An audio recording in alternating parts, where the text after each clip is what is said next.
It is August 7th, 2022, and we welcome you in to the Pierce Sports Center in San Bernardino, California for the final time this year.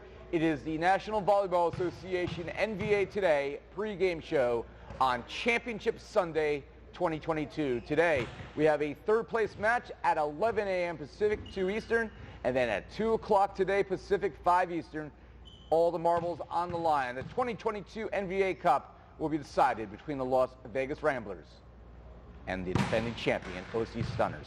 I'm Ira Thor, joined alongside Nick England, Coach Matt Prosser of the OC Stunners, and Noah Chas as we talk about the two matches on tap today that are going to decide everything these teams have been playing for this season. We will start with our third place match between two teams that, well, they were right there in the championship conversation all year, but yesterday they just ran into teams that were a little more determined than they were. New Jersey Freedom taking on the Texas Tyrants. New Jersey coming in at 11-1 on the year. They tasted defeat yesterday for the first time all season. Actually won the first set against the OC Stunners, but from there on, the defending champions just took control of the match from the middle of the second set on. Meanwhile, the Texas Tyrants, they've been looking great all year. They're 10-2 on the season, but the redemption match for Las Vegas went in the favor of the Ramblers as they swept Texas out of the title picture. How do you look at this one, Nick? Obviously, I think a big question that all of us have to answer is how much do these teams fight today after knowing that, well, they don't have a championship to play for? I mean, at this point, I think it's pride, right? It was surprising to see two teams that came into championship weekend with a combined record of 19-1. They added 2 losses, and they doubled their combined losses in one day yesterday. So I don't think that was something either of them were wanting or really expecting, right? They've been throwing haymakers all season. There's a lot of pride on the line right now, and especially when you're having that conversation. You're about to go into a 7-month off season. There is nothing worse than heading in off of 2 back-to-back losses. At least, go out with a bang here, take that third place, and just kind of make a little bit of a representation statement that, hey, we lost, but only to the team going on to the finals. So I think they're all going to be pretty dang motivated. We're going to see the guys come out ready to play today. I just had the realization I'm not going to see these guys for 7 more months after today. I'm going to have to deal with that on my own. Matt, you obviously were on the court yesterday and had the game plan to shut down New Jersey for the first time this year after losing to them twice during the regular season. So we all know how hard it is to beat a team 3 times in a season. For New Jersey, we saw them exposed yesterday without Ian Cap, without having that strong second option as an outside hitter. Well, they were exposed because Joe Norman just didn't have enough weapons on his own, along with Tim Ferritter, to put the team on his back like he did in the 5-set win over Dallas. Do you see New Jersey having that fighting spirit today? I do. I think their 5-set victory in the quarterfinals might have given them a little bit of a hangover in the semis. I think they just weren't really firing on all cylinders. They came out of the gates really well. Obviously, a 25-15 win in set number 1 is a dream start, right? But then they kind of faded off after set 2, 25-23 in favor of the Stunners. So, I think, perhaps a little bit of that hangover right there. But again, Nick, you said everything that I was going to say in terms of pride on the line between these two teams in this semifinal or third place match. It's just who wants it more, right? 2 teams will finish the day with a win, the champions and the third place team, and they'll be able to go through that 7-month off season with that under their belt. But really for both teams, it's just going to be about who wants it more.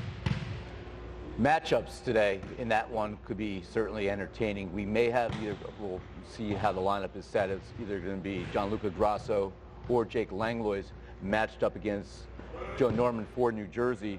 And if Texas can get Joe Norman out of this match, I think they have enough weapons from the rest of the team, including the middles, who were starting to get used a little bit more yesterday than we probably expected. I think New Jersey is going to have a long day. Do you agree, or do you think New Jersey has another game plan? Carl Edra, the coach for New Jersey. Well, I think it will certainly be interesting, and I know, speaking with Coach Carlo Edra after the game yesterday, that they're planning to get a lot of their guys involved. I mean, this is the team probably traveling the furthest of anyone for all these events, and except for maybe an event here or there, they always have almost a full bench. So they've had guys who've been ready to go pretty much the whole season, so he's going to get those guys in. But he assured me we're still playing to win. This isn't just to get everyone and play for fun. They have a lot on the line, a lot of pride. And in terms of what they'll bring, they also mentioned to me something about this weekend, the team, it didn't feel like the team they were in the regular season, whether that was missing Ian Kapp and Matt Elias, or maybe it was that pressure of being undefeated and being the only team in NBA history to do that, and knowing the expectations if they were to lose. That has now fallen. The expectations are gone. They've had their loss. A chance for the championship is gone. So I think they could reset. We could see almost a new Freedom team, almost a start of the season Freedom team, a start of next season, go in with zero expectations, just trying to prove who they are on the court instead of what their record is. And I could confirm that they do travel the furthest of any of the teams here, as I'm also coming from New Jersey, and let's just say that is a bit of a hike to get out here to Southern California, but well worth it to bring you professional men's volleyball. Final thought on this one before we turn our attention to the match certainly everybody's looking forward to, and that's the championship. But for Texas, how do you, and you guys have seen Gianluca Grasso and Jake Langlois and the rest of the team over the years. After a loss, how do you see them coming out for Texas? They are certainly an emotional bunch at times. They definitely can be, but I think Jake and Gianluca are two guys that they are consummate pros. Like, they are going to come out, they're going to be ready to play, and they don't want to be shown up twice in a row. Gianluca is very prideful of how successful this Texas Tyrants team is, and as far as he's concerned as the owner of that team, it's a direct reflection of, you know, of his time on the court. So he's not going to come out and do anything but put it all on the line. Yesterday, Grasso passed at an astounding 72% rate, but he did struggle offensively. 4 kills, 6 errors in 13 attempts, 9 kills from Jake Langlois. That was the best offensive effort we saw from Texas yesterday. Be interesting to see when we get to our predictions at the end of the pregame show who we all go with. And Ira, I want to add with this matchup, I think what's interesting is we've had this conversation of who's the top teams in the league, and maybe coming into the season, the Tyrants and Freedom were not in that conversation, and now they are. The lack of experience showing in the playoffs, but again, next season starts today for them. They want to show that this wasn't a fluke regular season. They're here now, they're learning from their mistakes, so I think because these were two emerging teams on the scene this year, 100%. This is a very important match for both of them to show that we'll be back in full force next year to give it a run again. Yep. We'll move on to the championship match for 2022, and it is a rematch of the 2021 championship. Last year, in this very same building, the Las Vegas Ramblers came in with those high expectations, but the OC Sounders, who lost to Utah in 2020 in the championship, finally got over the hump and got their title. In fact, they swept Las Vegas last year, 21-21, and then 26-24 in that third set. Teams didn't play during the regular season. The way the divisional alignment was, there was no crossover. You know Las Vegas as well as anybody. Clearly, you know the Stunners as the head coach as well as anybody. I want to give Matt, actually the first, as defending champs, an option to talk about what you expect today. Well, I mean, what I expect is going to be a really entertaining volleyball match to be a part of, to view, to coach, to be on the sidelines. Nick, you've got a lot of fingers in the pot there for the Ramblers, as well as you play a very key role for their franchise. And so the matchups on the court are going to be extremely entertaining. Rattray against Corey Chavers, Matt Hilling, the middles, Kanigi against Nick West, Shane Beamer. It's all the way around on every side. You know, opposites Jair Santiago and Ryan Mather going at it against one another. The depth of the Ramblers is definitely something that can be very intimidating. You guys have a full squad and got lots of players that are going to be ready to come in. You guys have been playing with a lot of purpose and a lot of buy-in. We were talking about it last night. And, on the other side of the coin, the Stunners, they're trying to repeat.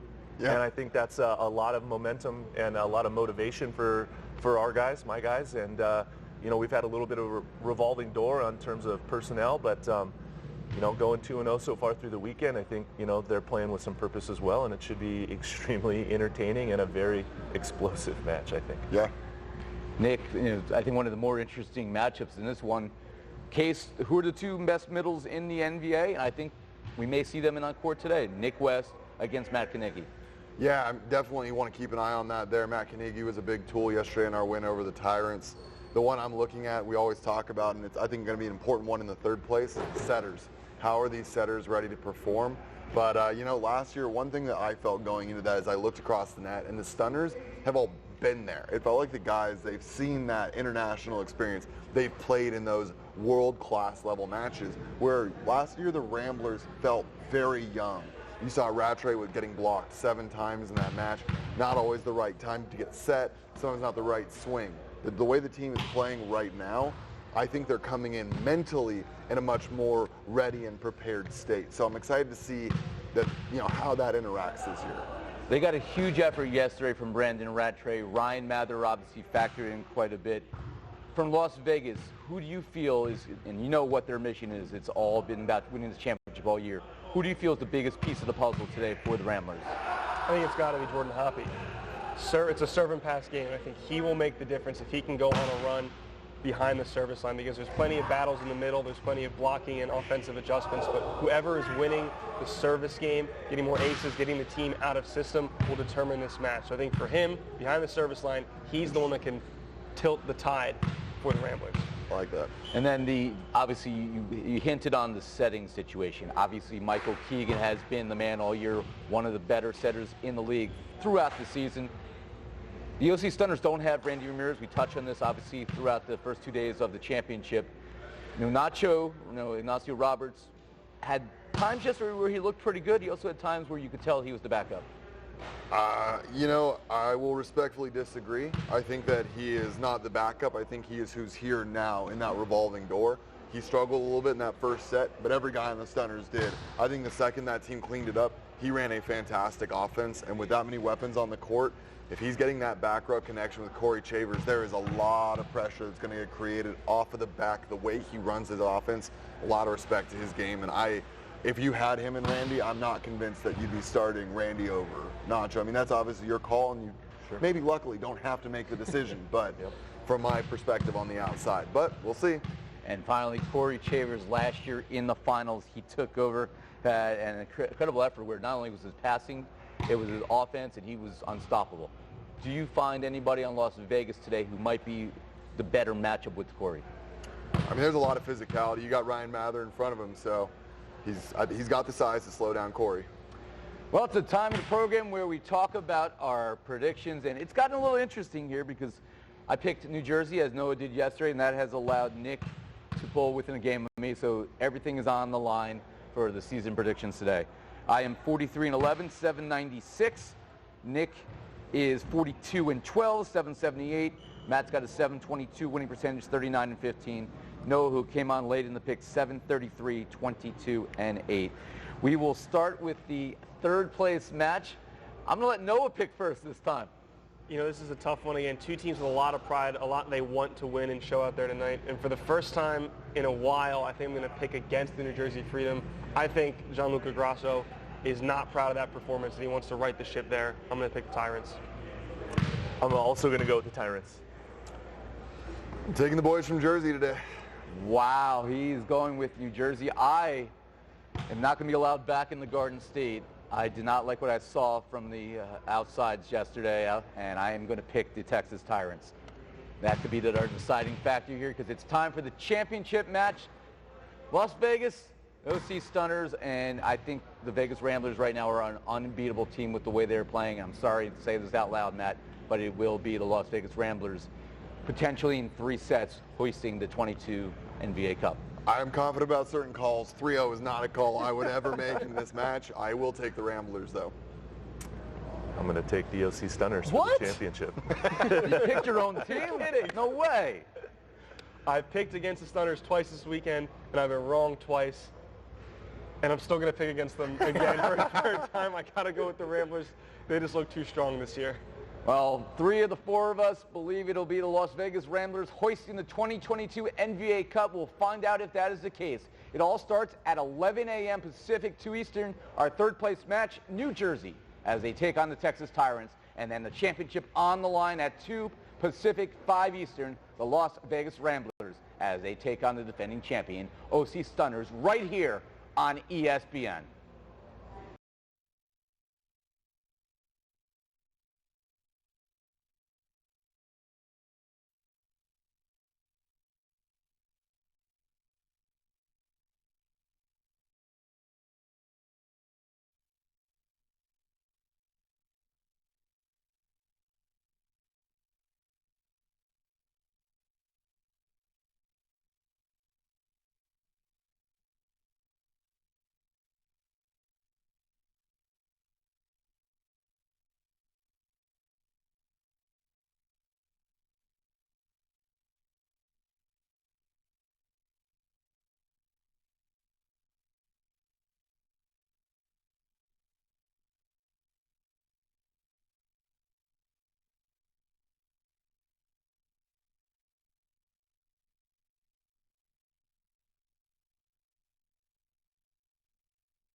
We welcome you in courtside here at the Pierce Sports Center, San Bernardino, California, the final day of the 2022 National Volleyball Association season, and it is Championship Sunday as we are courtside. Coach Matt Proster, the head coach of the OC Stunners, his team will play for back-to-back NVA Cup championships at 2 p.m. Pacific time today. But first, he'll join us for the bronze medal match, Amira Thor, as we bring you the New Jersey Freedom and the Texas Tyrants. Both teams are going to come into this match, Matt, with some mixed emotions. New Jersey was 11-0, a perfect regular season. They got through the quarterfinals, although it did take 5 sets against the Dallas Tornadoes. But yesterday, against your team, you obviously had a good game plan to help neutralize New Jersey, of course. But after winning that first set, it was all OC from there. How do you see New Jersey bouncing back?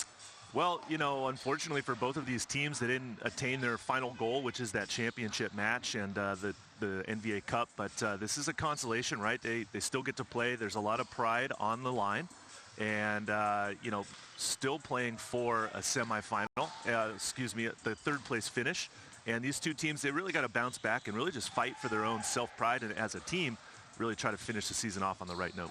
We know there's a lot of pride in both these squads. For the New Jersey Freedom, there is a lot of grit as well. And even though they are not at complete full strength this weekend, they're going to find a way to be competitive and want to take this third place bronze trophy home today. And to tell you how they plan to do it, we're going to send it to the third member of our crew, and that's Noah Chast, standing by with New Jersey Freedom head coach Carlo Edra.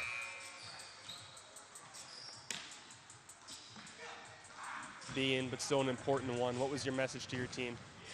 The message was just, you know, it's not the ultimate goal that we wanted, but we do have the chance to leave here with some hardware. So it's just refocus, and we kind of don't want to make it a weekend of letting guys that want to beat us, that we've beaten early on in the season, a chance at retribution.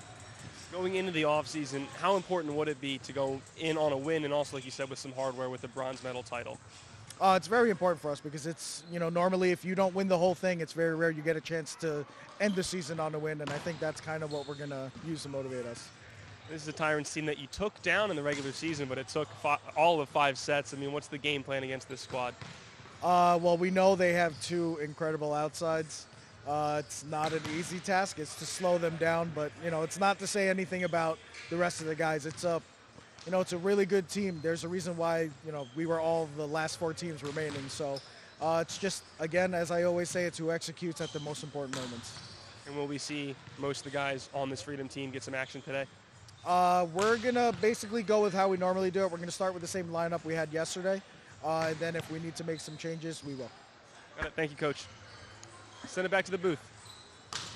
Thanks for that, Noah, and thanks to Coach Carlo Edra, led his team to a perfect 10-0 regular season. And again, as he said it, the best 4 teams throughout the year were the final 4 standing yesterday and, of course, today. So ultimately, only one team's going to be left at the end of today. They had a great season, and they're a very good team. Carlo Edra has done a great job. He was the all-star coach for that conference, and obviously going undefeated through the regular season is something that's never been done before in the NBA. And so you got to give a lot of credit to Team Freedom and what they've built, and credit to a lot of the players as well.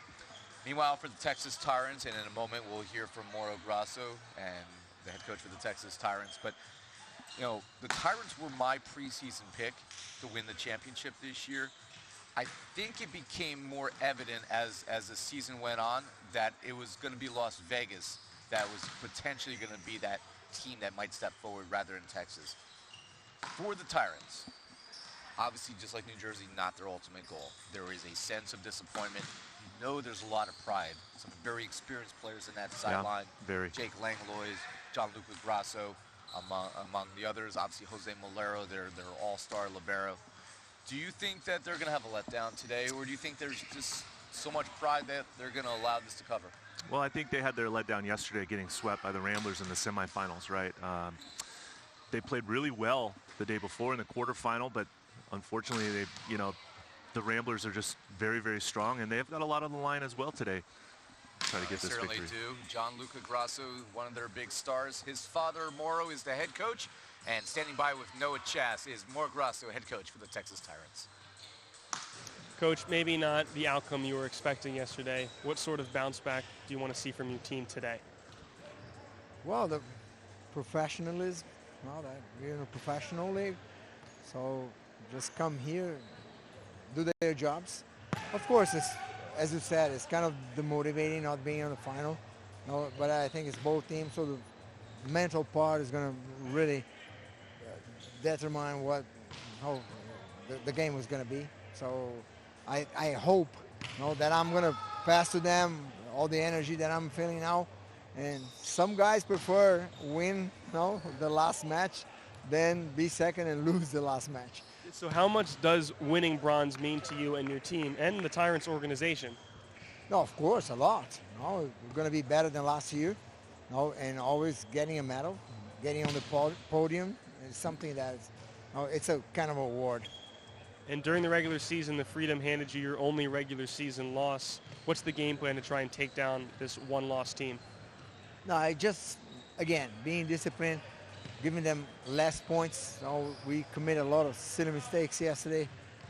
And, of course, the Ramblers played an awesome match, but we could do more than that. So I think that today it's showing that we are better than we did yesterday. So that's the main point now. Thank you, Coach Grasso. I'll send it back to Matt and Ira over at the booth. Thank you, Noah, and thank you, Coach Grasso. And again, his ultimate compliment right there. Las Vegas played an awesome match yesterday. They truly played as good of a match as you could ever hope in this pressure championship situation. Yeah. So no shame for Texas being in this match today. No, none at all. And Coach Grasso is extremely experienced. He knows how to get the best out of his players. But in that situation, it was just too much power from the Ramblers in that semifinal match. Noah touched on it. These teams did meet during the regular season, unlike Las Vegas and OC, which will be a first-time matchup this year. And that match came, as we look at the schedule for the year, May 28th, New Jersey Freedom. That was the only loss Texas has had. It went to 5. In fact, New Jersey was down 2-1, won the 4th set 27-25, and then they ran away with that 5th game. So today it's going to come down to matchups. We know that New Jersey has, well, next man up mentality today.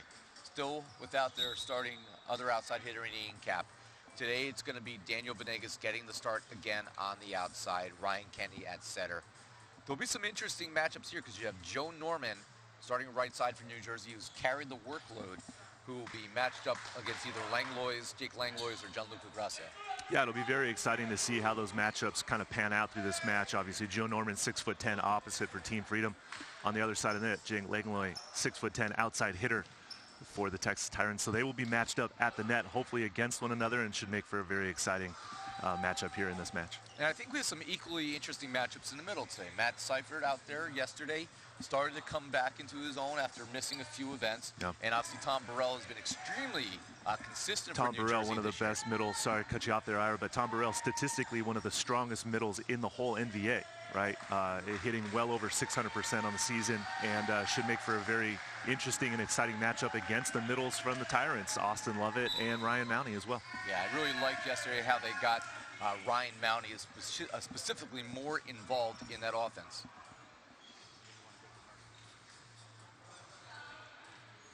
We're going to take a break, and we're going to come back and get you set with the starting lineups for this one when we return here on ESPN.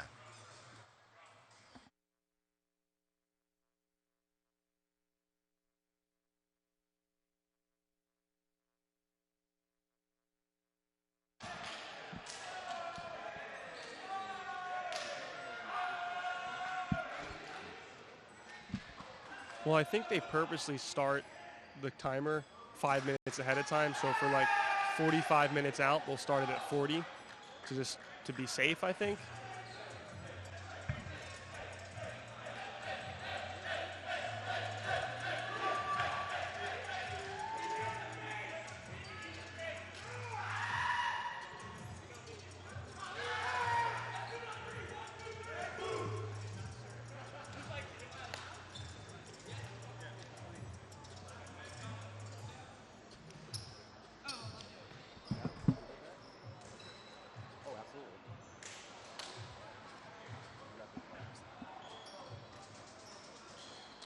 Back here courtside at the Pierce Sports Center in San Bernardino. There you see the New Jersey Freedom in blue, and let's give you the starting lineup for New Jersey.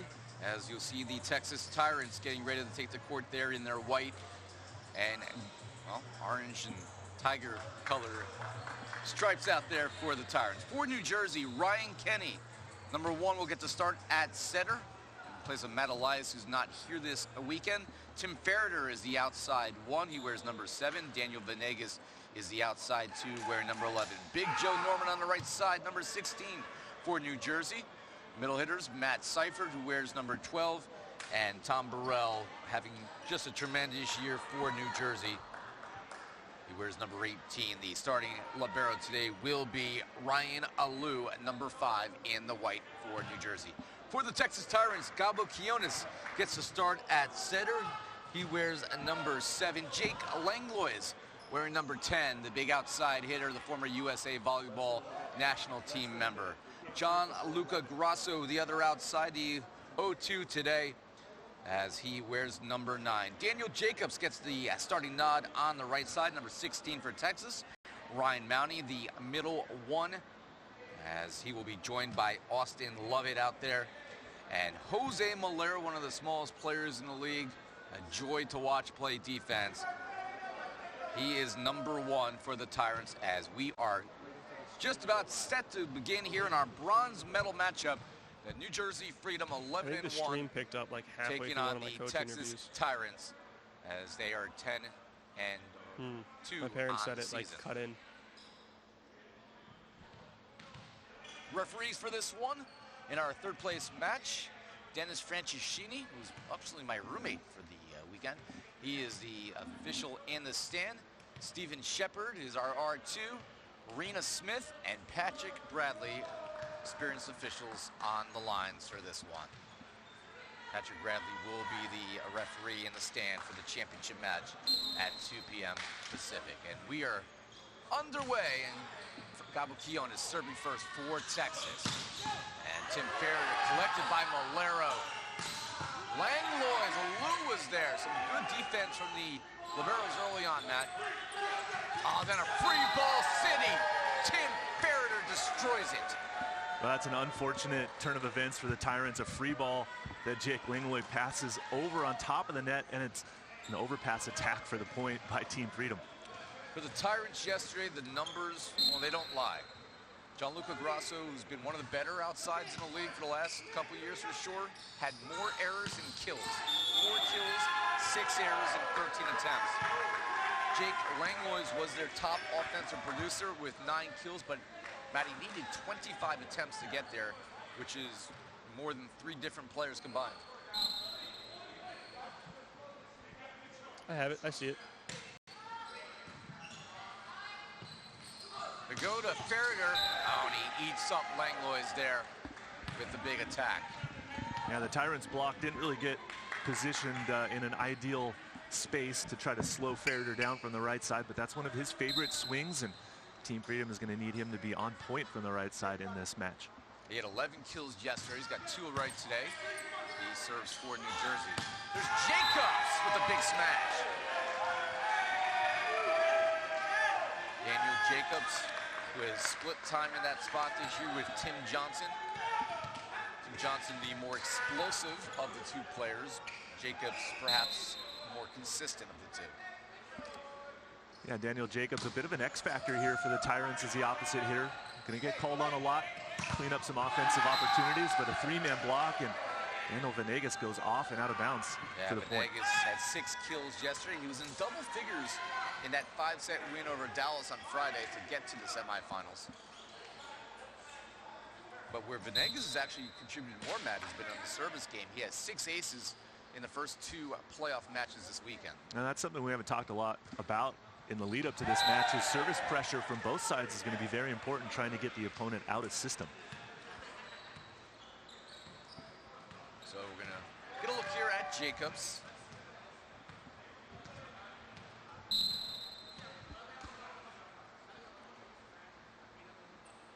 Tostrom. And that's good pass by Ferrier. Joe Norman swinging away for the first time. Now Grasso just going too wide on his block right there. Joe Norman, 6'10", hitting against the 6'2" outside hitter of Grasso. Maybe slightly generous on that height. Is that even fair? No, it's not. Gianluca Grasso is an incredible player, but that's just a matchup that I mean, just physically, it's almost impossible to win. Free ball nearly for New Jersey. They're going to have a chance here to capitalize. A little bit of a broken play, though.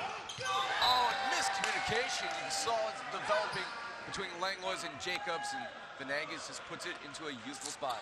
Yeah, nice heads-up play by Venegas to roll it over the block and find the open court. As you're right, some miscommunication, and we've seen this from the Tyrants all season long. Traditionally a little bit of a slow starting group. So we'll see if this trend continues. Daniel Venegas is a former member of the Colombian national team that hops off the net. Grasso swing away for the first time. That is out of play. We were waiting to see if it would fall between the lines and perhaps clip the ceiling. Grasso gets his first winner of the day.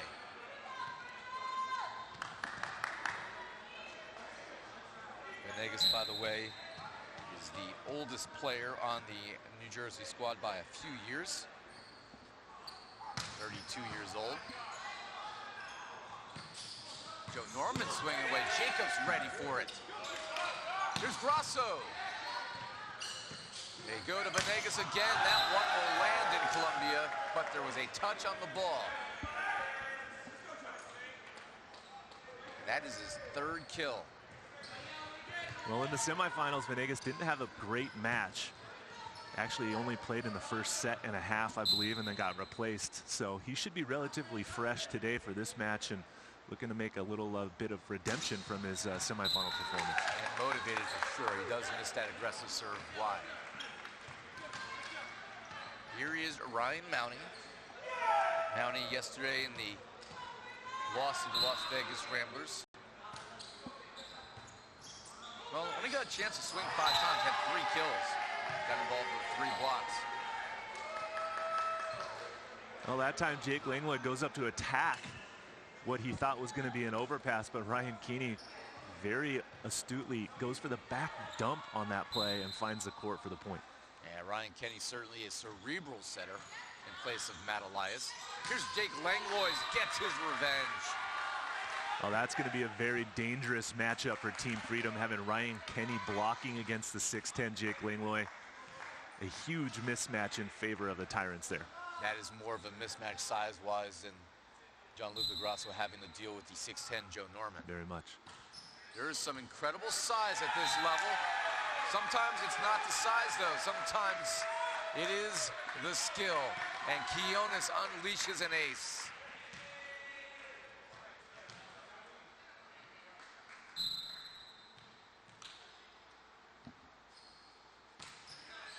Another deep line drive. They're going to go in the middle of the Seifert. Oh, New Jersey with a parting gift. Matt Seifert never touched that ball. That was a set by Kenny that sailed, and Texas didn't pick it up. And that's the second ball that's gone against the Tyrants that they really need to be a little bit more aware of here early on in this match, because those are momentum generators for Team Freedom. Reach out and stuff someone. The Giants of the Freedom stuffed down Daniel Jacobs as Seifert and Norman. 6'10" of fun.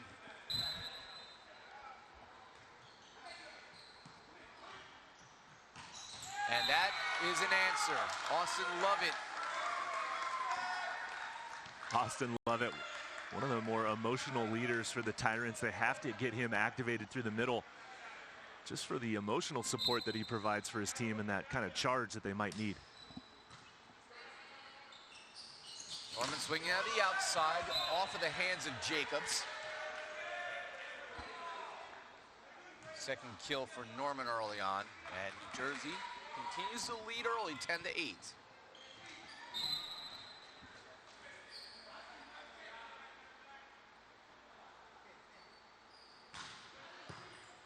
Valero with the pass. Go to Jacobs. That's a stab that comes over, and Austin Lovett just dumps it down.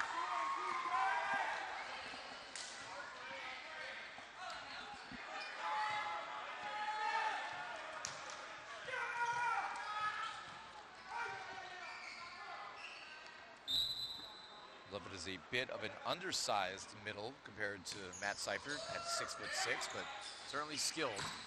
Venegas Langlois runs this one down without taking out the line judge, and Grasso will free it over. They go to Norman, and Kionis with the unfortunate touch.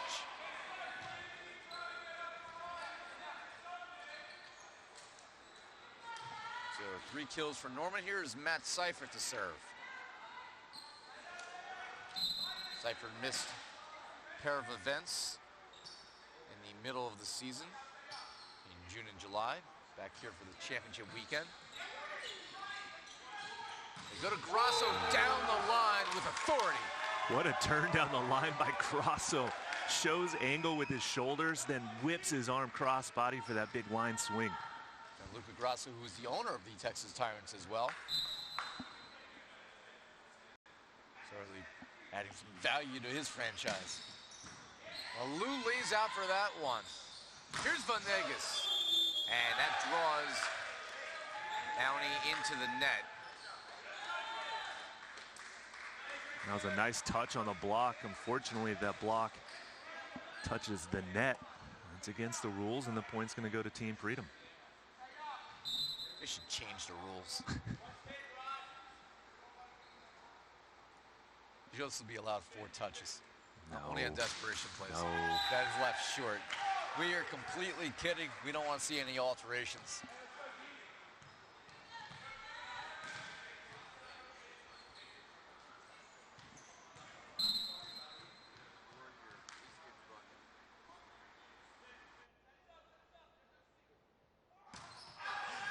And that one goes long.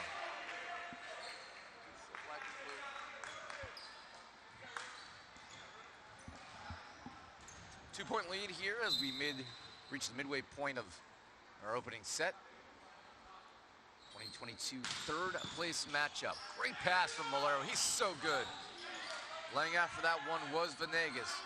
Here is Ferreter cross court wide.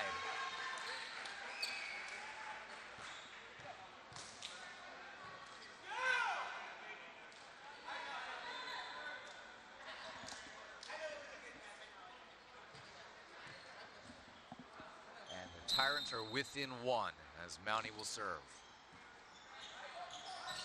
They leave it for Burrell, and New Jersey gets bailed out again. It was a behind Jacobs. He had to stab at it and just couldn't corral it. That's another one of those plays against the Tyrants that they've kind of missed opportunity a little bit, that they've got to clean up and extend the rally and get a couple of defensive efforts there and another chance to swing at the ball. There's Tom Burrell, 26 years old. Jake Langlois with a 180. That is sent deep in the court. Grasso lays out, and Malero, a desperation play, can't get there.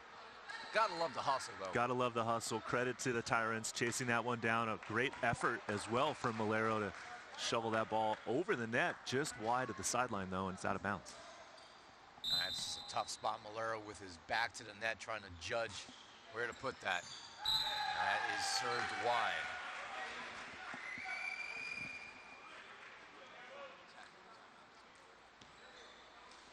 (15-13). It's Kionis. You see Gabi Kionis, one of 3 Kionis brothers playing in the National Volleyball Association.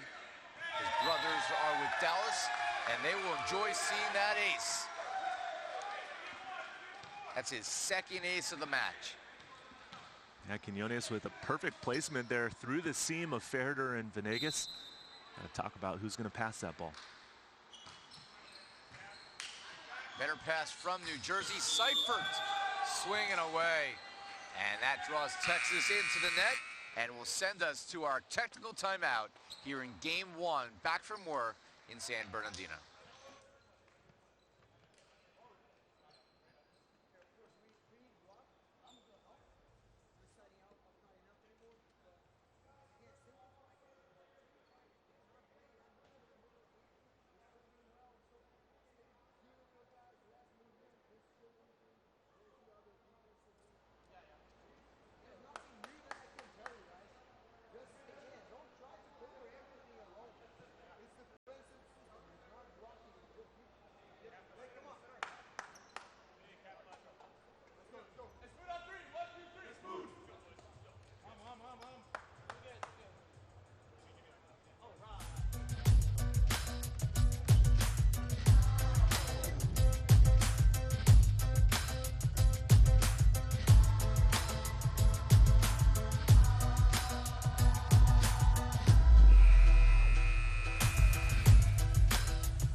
Teams retake the court after our tactical timeout. New Jersey Freedom in the blue. Still hanging on to the lead at 16-14. They won the first set yesterday in resounding fashion against the OC Stunners, 25-15, and had the lead late in game 2. Well, then Coach Matt Prosser inserted Josh Nels. He didn't get big blocks like that, but he helped turn around the momentum. And the Stunners, well, they pretty much pulled away from there, winning the second set 25-23. So, Ira, not to cut off that thought, though, as we see Joe Norman get a huge block on the outside, that's a mismatch and a poor setting choice. You got to go overhead. You got to see who's hitting against which blockers. And for Gabo Quinones, he has to realize that Daniel Jacobs was hitting against Joe Norman when he had Jake Langley overhead hitting against Tim Ferreter, which is the smaller of the two Team Freedom blockers. Excellent observation from you, for sure. Here's Ferreter against Grasso, who takes him down to rejection city. Well, it's an excellent point, Matt, and over on the Tyrants bench, they're telling him, you know, matchups, matchups, matchups. Look who's on the court. So they're letting him know what you've noticed as well. Take advantage of the players and the blockers that they have on their side. They go back to Ferreter again, and he forces the blocking error. And a side out for New Jersey. Grasso trying to get back-to-back stuffs there on the pin. New Jersey prevents getting tied. It's 18-16 for Ferreter. Good serve coming over on one. New Jersey can't attack it, but they can run Matt Seifert for the kill. Now, good touch on defense there by Daniel Jacobs. Just a lot of English on that ball as it came off the block, and he couldn't really contain it. And the Tyrants are going to talk about this one. Down 3, we'll take a break as well. Back for more in a bit.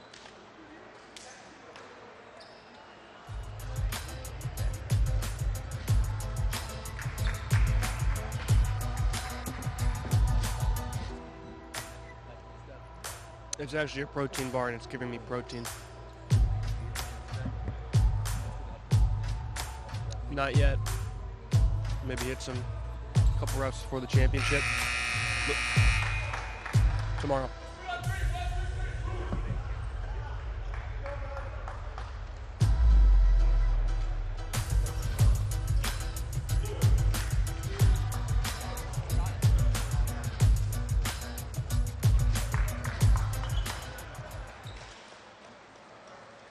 Back here courtside after the Tyrants burn their first time out in this set.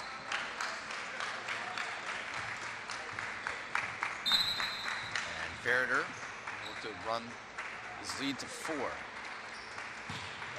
Off the net, Jose Malero easily runs it down. Dance for New Jersey off the block touch. Venegas, no sir.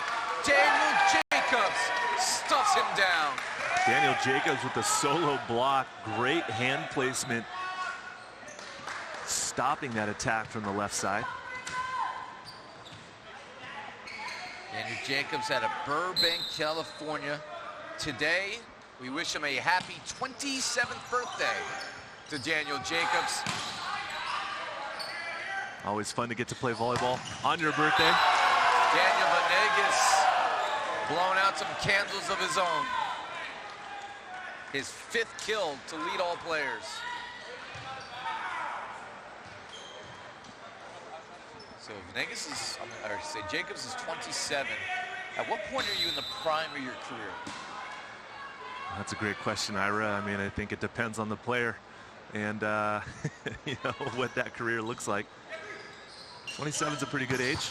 Early 30s as well. Happy birthday, young man, as he buries it down the line.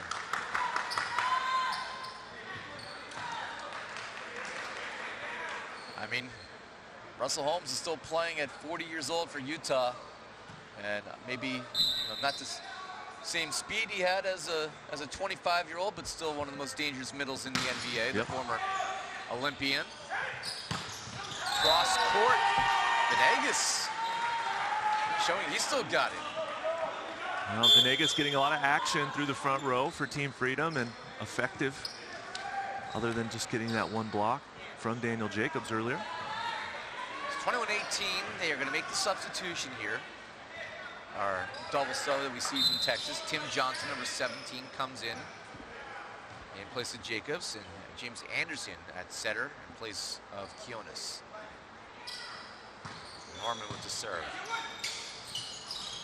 And a great job there by Anderson on a very tight ball to set up Ryan Mounty for the kill. Yeah, Anderson a little undersized in the setter position, so when that pass goes tight to the net, he's got to go up high. Really can only set the middle, so credit to Ryan Mounty as well for being up early and expecting that one.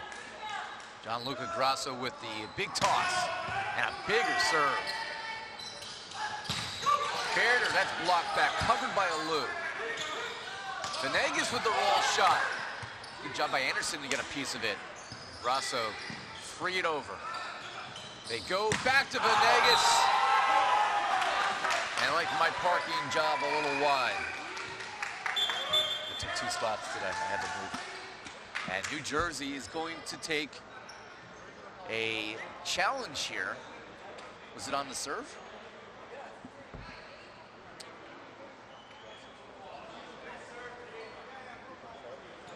So Matt Prosser was watching the serve by Mauro Grasso, and it looks like New Jersey is going to challenge whether there was a foot fault on the serve of Gianluca Grasso. Did you happen to see him catch the line? What's your opinion? Well, as we see here on the challenge system replay, extremely close, but it looks like that left toe does not make contact. Yeah, it looks pretty clean to me. Should be fine. Let's talk about the skill involved for Gianluca Grasso to get that close and not touch it. Incredible. That was very close, but that's exactly what you want to do as a server. You get as close as possible to the inline without touching it. Anything less than that might not have worked out. Talk about living life on the edge.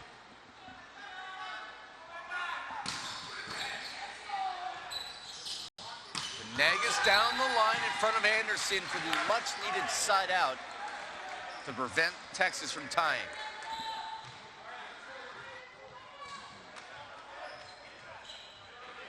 So Venegas will serve. That is his 7th kill of the set.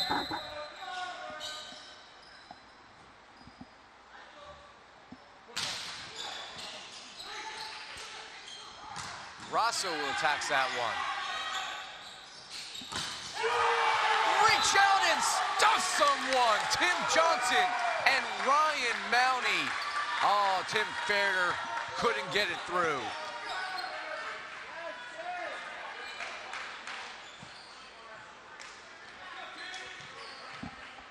And Ryan Mounty will serve his team with a chance to tie it up. Fairder, any touch? No, sir. And we are even at 22. And the Tyrants down 3 at one point before that last time out, certainly showing some fight. Burrell, saved by the Tyrants. Tim Johnson finds a useful spot. What a play from the Tyrants. Nice heads-up action there. Ryan Mounty with a huge dig and a point in transition for the Tyrants. And New Jersey has seen enough. Carlo Edra calls timeout. 23-22, Tyrants on top when we return.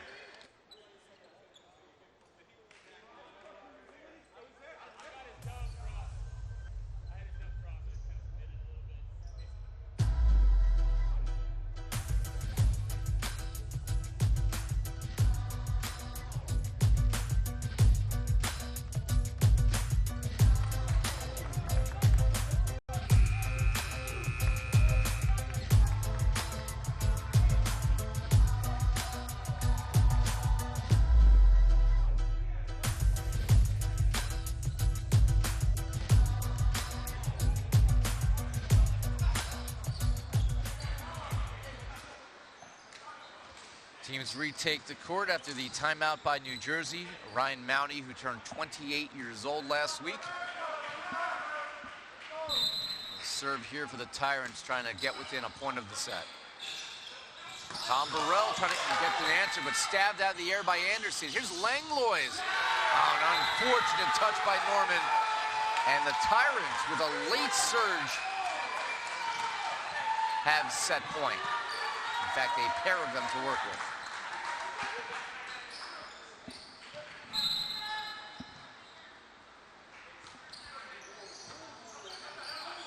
We're going to leave it for Ferreter, and nobody knows where it is. Tim Ferreter staves off one set point with his 4th kill. 24-23. New Jersey looking for the answer. Here is Tom Burrell. We will see a blocking substitution from Dr. Doug Zema, former Sacred Heart standout. He also is the backup setter this weekend. So he will have hands here.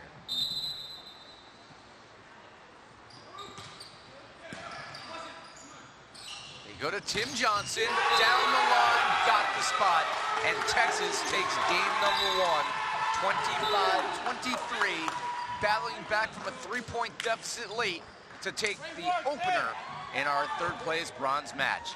Set 2 coming up next when we return to the Pierce Sports Center in San Bernardino. It'd be fun to do a between set interview with birthday boy Daniel Jacobs, maybe. And I said that because I don't think he would end up being man of the match, so we wouldn't like double up an interview.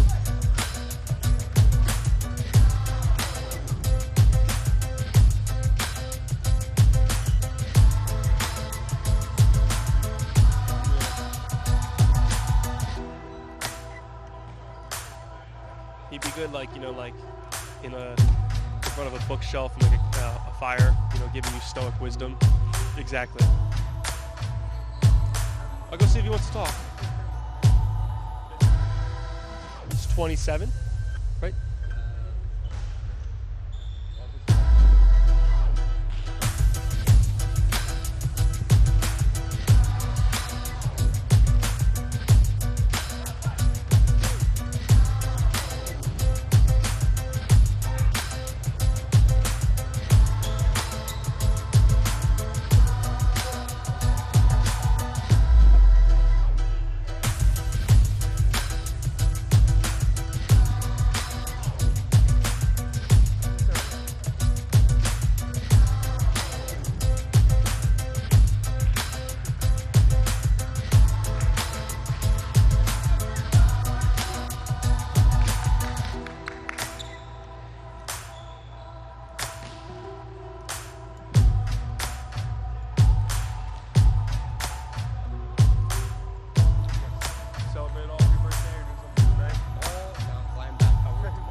Courtside in San Bernardino, Matt. Well, we like to talk about people's birthdays and give them the proper due. And well, today is Daniel Jacobs' birthday. His team just got him a present with a Game 1 win. He stands by with no chest. Thank you, Ira. Daniel, happy 27th birthday. How you feeling today? Good, man. Happy to be here. Happy to keep playing volleyball. Hopefully win the next 2 sets, come out with a dub. What did you think of your team's first set win there and a little bit of a comeback as well? I think definitely started a little shaky. A few things that we need to iron out on the court, and I think that we can make a strong push for these next 2 sets. What's it been like you kind of sharing that right side position with Tim Johnson? Probably one more time. What's it been like for you and your teammate Tim Johnson kind of sharing that right side position? Oh, I mean, I love it. Like, we support each other on the court, off the court. We're good friends. Like, it's amazing to play with him, and it's just a blast. Like, 2 different styles of volleyball. I think it helps our team out like a ton. Give me your prediction for the rest of this birthday matchup. Is your team going to pull out this victory?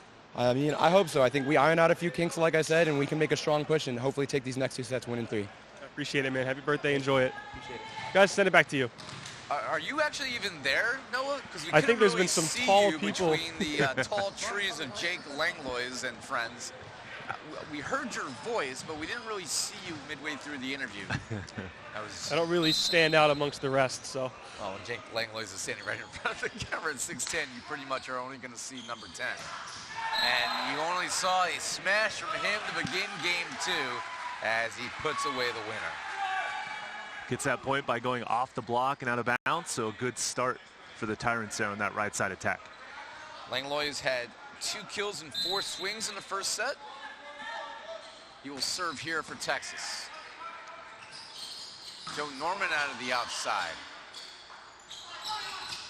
Power tip by Grosso, covered by Joe Norman. He plays some defense. And Venegas, oh, he was looking for the line shot, but he tipped it wide. Now Venegas with 7 attack points, hitting 64% after 1 set. Unfortunately, gets his first attempt out of bounds to start set number 2. And Langlois misfires there. I'm watching it now, back on the stream because it's delayed, and I just get like swallowed, just disappear. I saw them too. I was like, that's right in the frame. A roaming court cam. Tim Fair, that's going to come over on 1. Chance for New Jersey. Alou goes to Joe Norman and is able to hit it over the double block and get the touch for the kill.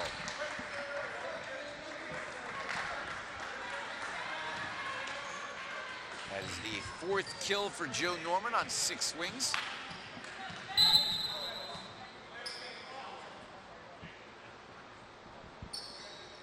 And misfires there.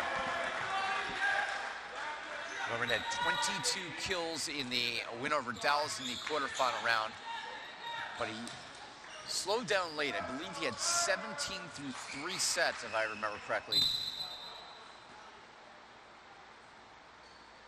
Just didn't get the opportunities to put it away late. They were fortunate to get by Dallas. Matt Seifert came on late in that match. He just had that attempt.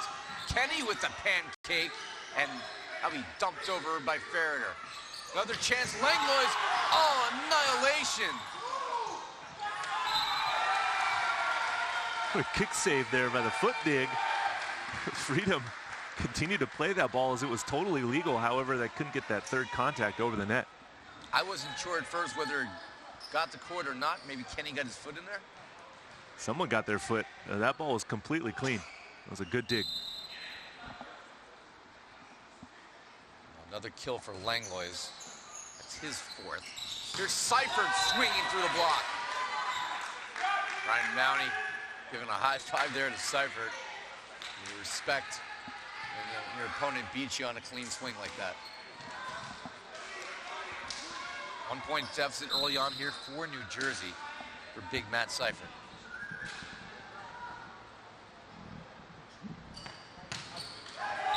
That won't do it. Can we double check talkbacks not going over air?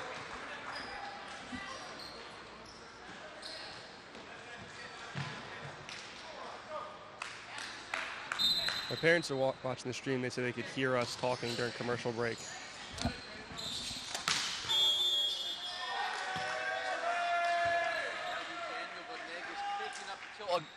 Again, that'll be Daniel Venegas picking up the kill, but again, what he does so well is he is forcing Texas into the net now. 4 blocking errors against Venegas' attacks. That is quite something. How about back-to-back service errors coming from Team Freedom? Not able to capitalize on it.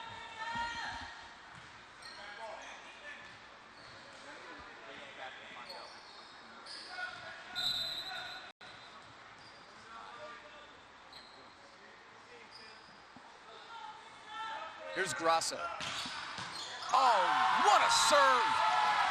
Gianluca Grosso with a blitz, eating up Tim Ferreter. Just a rocket of a jump serve from Grosso, something that he was missing yesterday in the semifinals. Finding it here in set number 2, though, so far.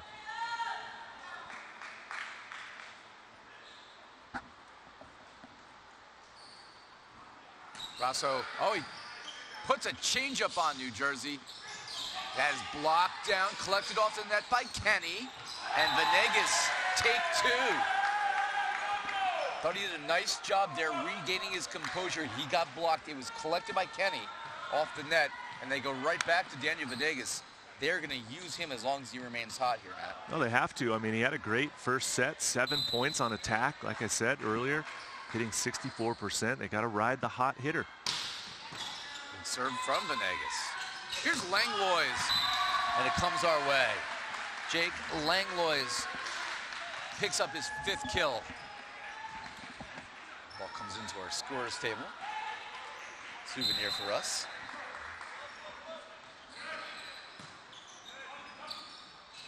We go to Ferreter, and Grasso just couldn't cover the whole court himself. 5 kills from Ferreter. If you've been watching the NVA USA Today pregame show all season, you know that myself and the 4th member of our crew, Nick England, have been in a battle all year in our pregame predictions. Actually, this match is going to determine the season winner. A lot on the line today, not just for the players, but also for some of the broadcasters as well. Yep, I have a 1-game lead in the standings over Nick. He picked New Jersey to win this for, I believe, maybe the first or second time this year I actually picked against New Jersey. I took Texas. That hops off the net. If the Tyrants win, I am the season champion because we both picked Vegas to win the title. If New Jersey comes back and wins, we end in a tie, and we got to figure out how we're going to settle that. Well, if it's a tie, then you're both winners in my book. Oh, that's such a positive glass half full approach. I like the way you live your life there, Matt. I was zen there. As that one be rolled in for Langlois. I mean, one thing's for certain, we can't have anything volleyball related to settled because I will lose to Nick every time. Yeah, you guys could have a vocabulary challenge. You guys are both very rich in vocabulary. You gotta be rich in something.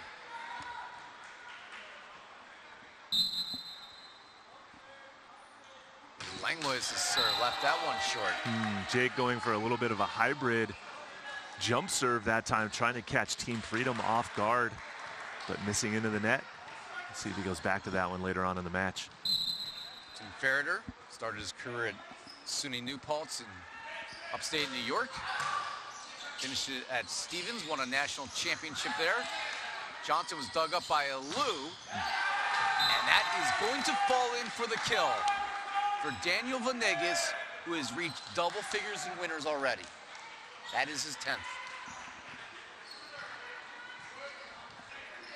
So here is Ferreter. New Jersey down 1 in a very competitive second set. It was a very competitive first set. And Austin Lovett, his second chance to swing today, his second kill.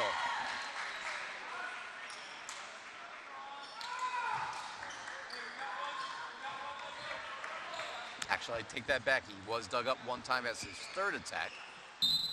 Still pretty darn good efficiency as he drops back to serve. Leave it for Norman. And that's just too much height. 6'10 over 6'2 again. You saw Norman go up. He did not go after Mounty, who obviously is the bigger of the 2 players. He went right over Grasso. Yeah, good awareness there and vision by Joe Norman to attack the wing blocker that's Grasso and hit that ball well over his block. Mounty, he's 6'6", so still undersized compared to Norman, but and Grasso just wallops that one through. Yeah, Grasso comes right back with that extreme angle, challenging Burrell, the middle blocker, who was the undersized, blocking that formation as well. It's the 3rd kill for Grasso to go along with 1 ace and 1 block, and that will sail on. So here he is, big Joe Norman, 6'10", won a national title with SUNY New Paltz. I told the story how I was having drinks at a bar in downtown Jersey City, meeting with a voiceover friend of mine. And as I'm walking out of the bar, there was a young woman who was walking out of the bar, stopped and come to talk to us and asked, "Are you Ira Thor from the NVA broadcast?" And it happened to be Joe Norman's fiance, Valerie, who herself played collegiately at NJIT. So you never know where people around the country are just going to run into you. It's actually quite a lot of fun to meet some of our fans and actually the loved ones of our players. Yep. And Valerie's going to love that one. And ace down the line, Joe Norman.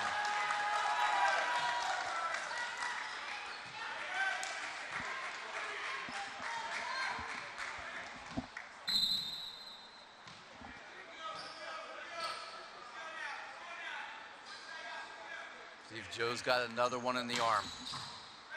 Tough pass there for Grasso, who attacks it. And New Jersey cannot dig it off the net. Burrell laying out for that one, but Grasso picks up his 4th kill.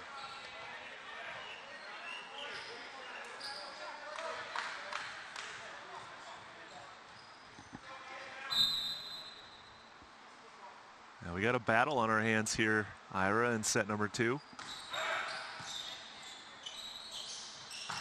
Venegas, Malero, no shot there. That is another mismatch as the setter for the Tyrants, James Anderson, not putting up a very high block against Venegas, and he takes full advantage of it. Where was this Daniel Venegas yesterday? I mean, for you and your stunners, I'm sure you're happy he didn't appear like this. Or like that, as Anderson has to run down the serve. Johnson, that one was left short. Now 2 straight points. Good inline pressure from Venegas on the service. Getting the Tyrants out of system. Such a key component in this game. 15-13, New Jersey 2-point lead. And that is a foot fault by Venegas.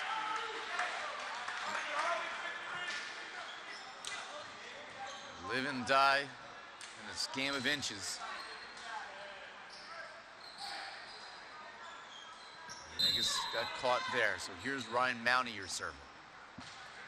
He goes deep. Venegas waiting for it, and Tom Burrell delivers to give New Jersey a 16-14 lead and take us to our 2nd set technical timeout.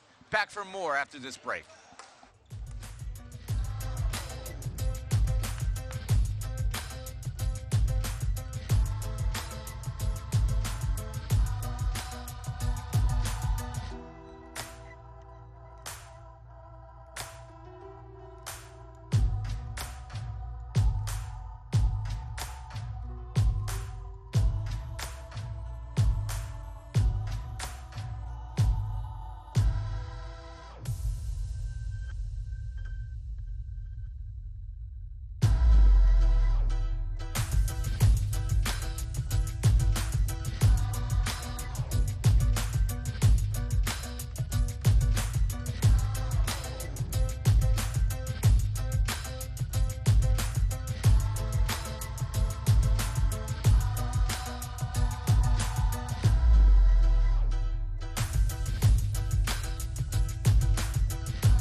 Ira Thor, joined alongside Matt Prosser. And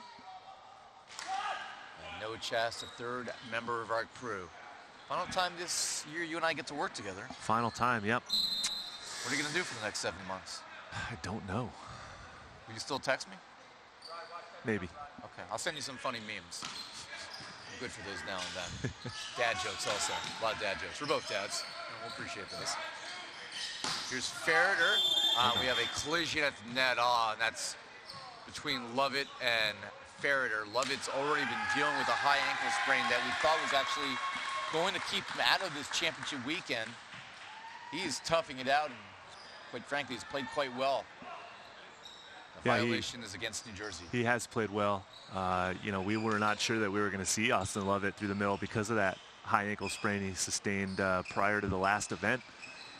But nice to see him back out on the court. I actually had him crossed off on my depth chart. And only to see him when I arrived late Friday. To see him out there, I was quite surprised, quite frankly. Appreciate his tenacity, that's for sure. Yeah. He missed the July event just because he just couldn't go. And those high ankle sprains sometimes can take, a month or longer. Jacob Monazic, who came in for the serve, will be subbed out. The only human being who's ever seen Noah Chast play volleyball in person. That's out here that can prove it. That is a kill for Seifert. Well, we'll see if the Tyrants can catch a little fire here now in the second half of set number 2, as they're down by 2 points, and a nice attack to the middle is Matt Seifert once again. 2-point lead for New Jersey. Ryan Kenny, your server. And Lovett, not injured at all. Putting that one away. Well, for the Tyrants, they have to get Austin Lovett activated through the middle. I think he's trying to play with a little chip on his shoulder, something to prove that his ankle's just fine, and he's here and wants to get set and score points for his team. Here's Jake Langlois. Goes after Lou in the corner. Oh, and Joe Norman, that will be a tip he'll try to forget. Pays to have, short memory on plays like that. Just forget about it and move on to the next one. Well, trouble spot here for New Jersey. They were leading 19-16 in game 1, only to falter. They had a 2-point lead here. Texas just tied it before that kill for Norman. Nice spike placement there by Joe Norman, deep to the corner. 18-17. New Jersey clinging to the 1-point lead. Tim Ferrier, your server. And we're tied again. Now, this is the time of a set when you don't want to miss consistent serves. Don't want to miss back-to-back serves for sure. Next server for Team Freedom will be Matt Seifert, so he'll have to put his serve in. We'll see if Austin Lovett can do the same here for the Tyrants.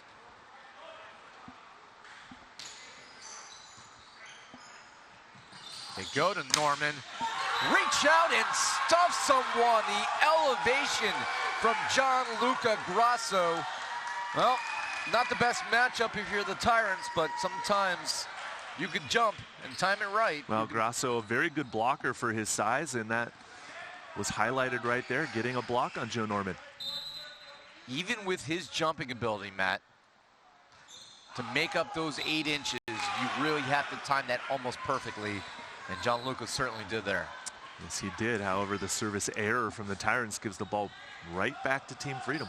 And New Jersey saw themselves falling behind 19-18. Tie it up on that error. So, Matt Seifert, can he keep it in? The answer is no. And back-to-back service errors that time from Team Freedom. They've got to keep the ball in court now in the business end of set number 2. Business is about to pick up here for Texas as they'll reverse the double sub. Gabakionis back in at center. Birthday boy Daniel Jacobs. He'll hit from the right side. Kionis will be your server.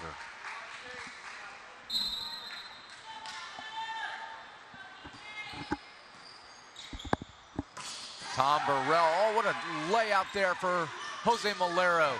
And Grasso tries to swipe it off the block, but he misses wide.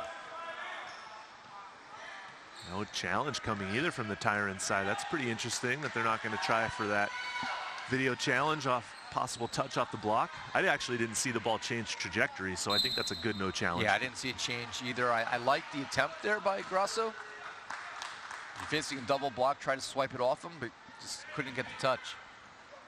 Joe Norman, that's 3 errors in a row for New Jersey. 3 service errors, and some might say, Ira, the ball never lies. Well, Texas, 1-point lead. Here's Grasso, he's already got an ace.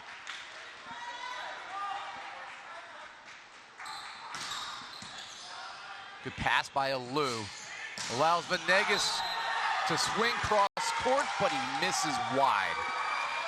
And now New Jersey finds themselves in the same perilous spot that they did in game one. Carlo Edra gonna talk this one over. Timeout, New Jersey. Stay with us. More to come when we return.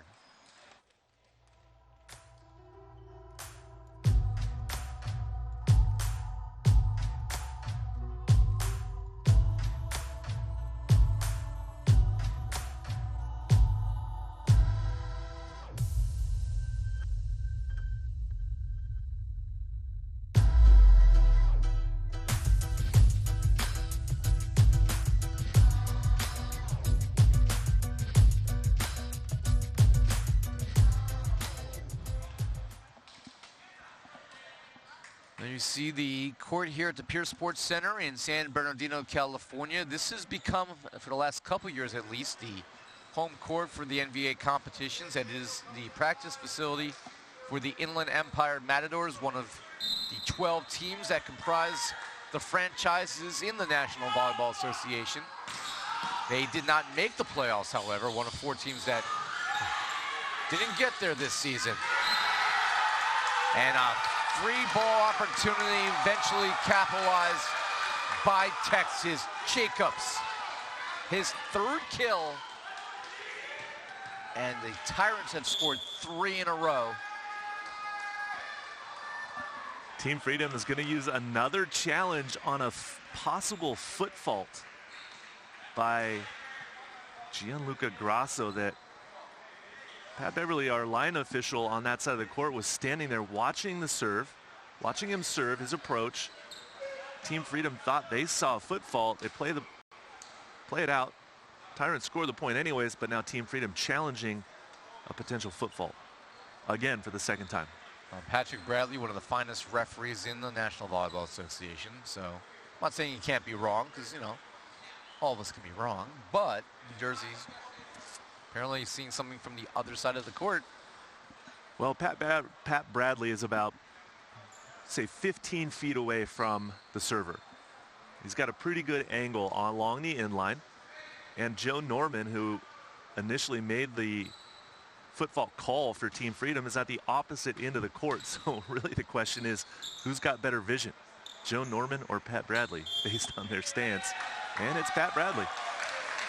It's 2 challenges now that Freedom has lost on potential foot fault calls.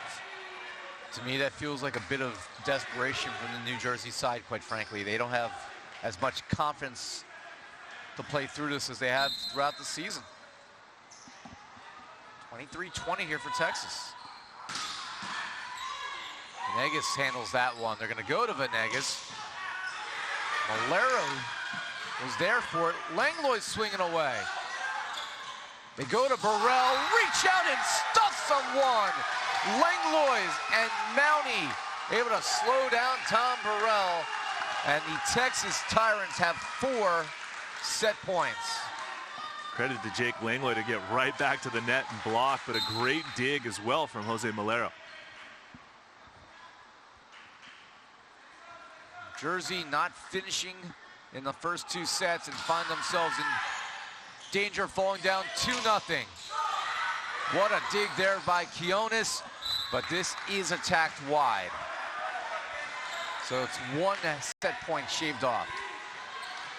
Now still 3 more opportunities for the Tyrants, and I think that's a pretty safe spot.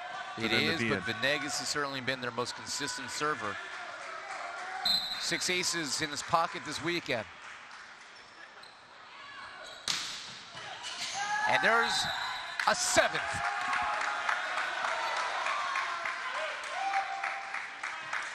However, that only cuts the deficit in half. Still 2 more chances for the Tyrants in a great rotation with Mounty, Jacobs, and Langlois in the front row.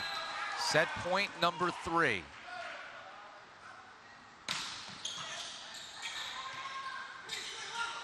Little tight, but Langlois at 6'10" has enough reach to put it away and end game number 2 as the Texas Tyrants win by a score of 25-22 and are a bronze medal match.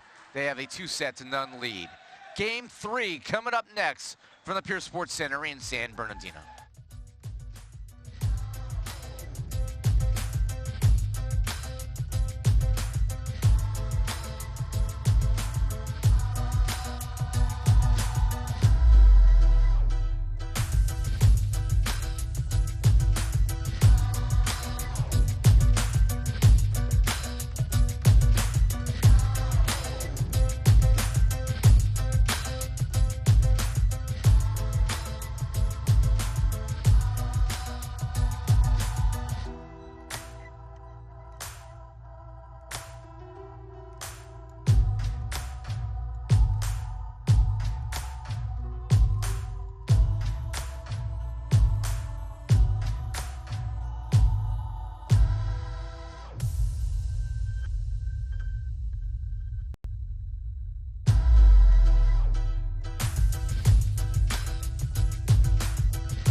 Back here in the Inland Empire of California, where it is a little toasty today. Temperature outside is currently 99 degrees. It'll be 104 in a couple minutes. It is 4 minutes before noon out here on the West Coast.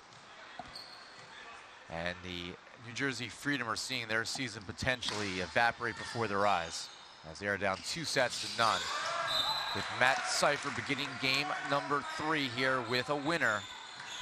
That is his 6th kill in 7 swings without an error. If I'm New Jersey, I'm going to keep feeding the big man until they give me a reason not to. I couldn't agree with you more, Ira. As a former middle blocker myself, I definitely like that strategy. And Texas using Tim Johnson's abilities.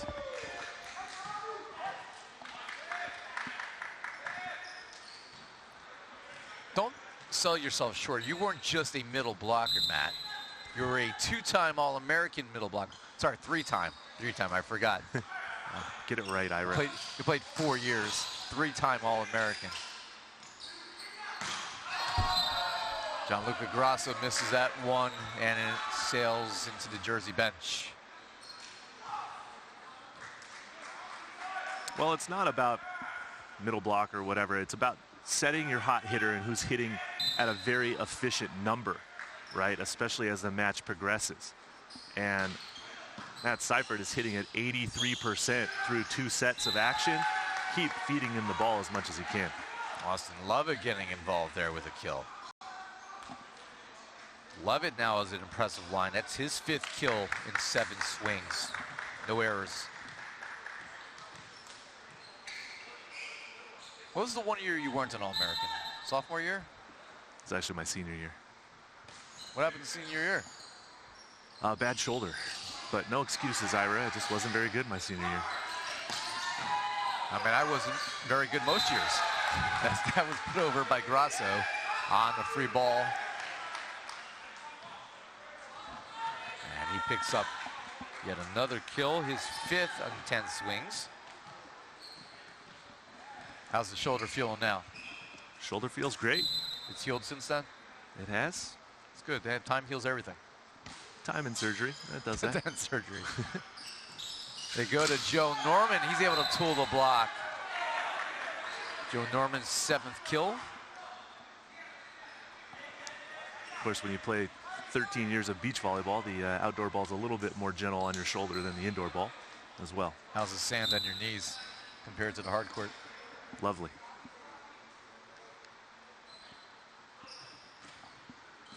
It's a floater from Seifert.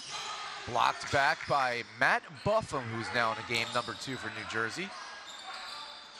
Hasn't seen much time in this championship.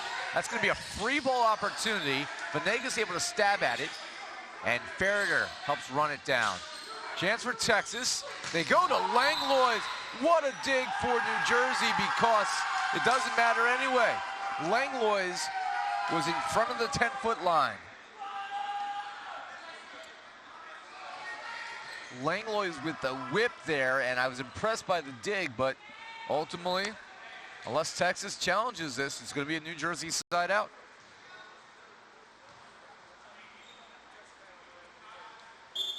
And they are indeed going to take a look. Now the question, are they challenging this or something else? Okay. So prior to the 10-foot line violation, New Jersey may have grazed a net, Matt. Yeah, that's what the challenge is coming in from the Tyrants. They're challenging a net violation against Team Freedom prior to that back row attack violation called against Jake Langlois. So we'll try to get that up here on the screen. As New Jersey Freedom, Texas Tyrants. This is the bronze medal match. 3rd place for the 2022 season. New Jersey has lost just 1 time all year. That was last night.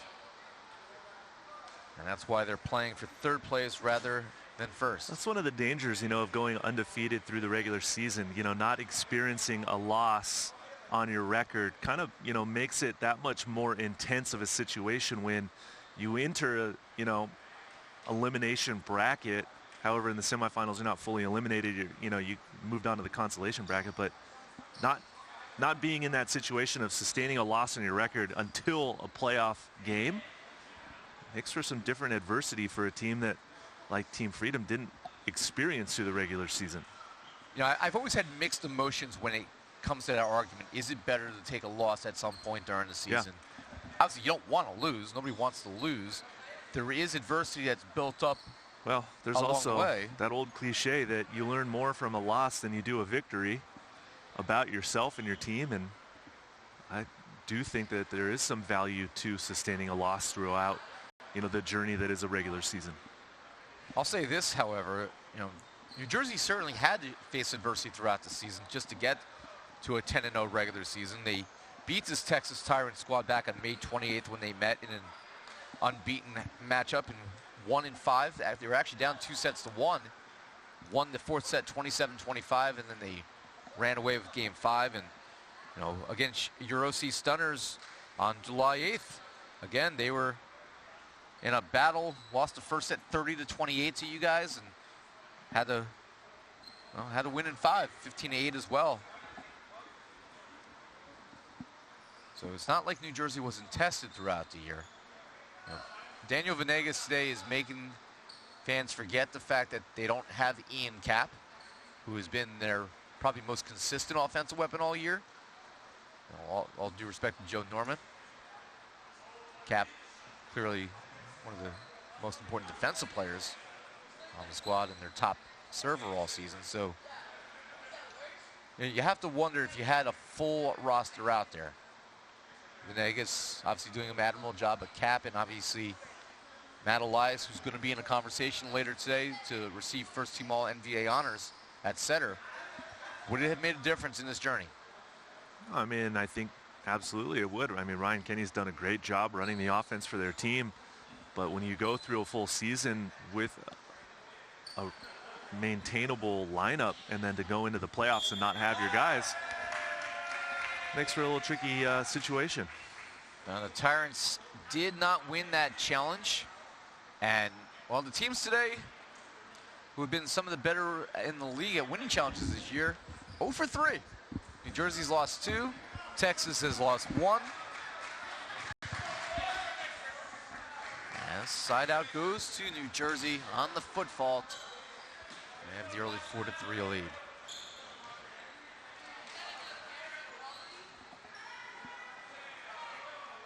This is match 67 on the year. Match 68 is for the title. That will come your way at 2 Pacific. Las Vegas against Orange County. Here's Tim Johnson. And he was over the line on the landing. That is challengeable.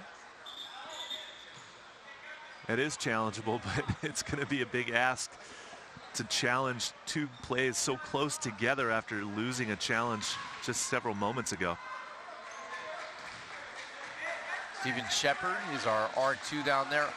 I couldn't see it based on where the team banners are in front of our broadcast booth here. That I have to go with what the call was from Steven.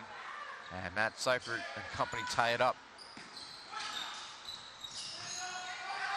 That set came over. Kenny quick to get back to his feet.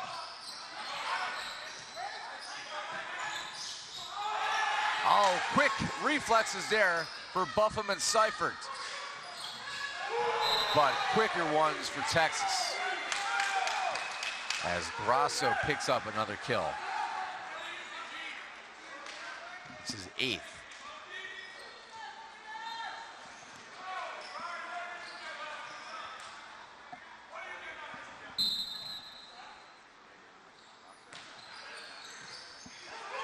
Free ball opportunity, and Grasso dumps it down.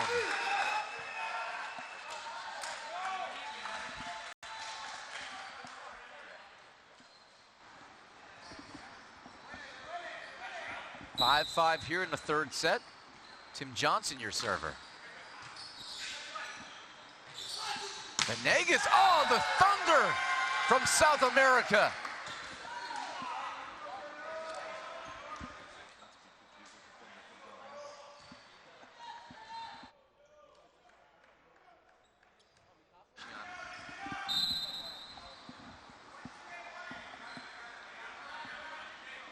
Venegas, 13 kills.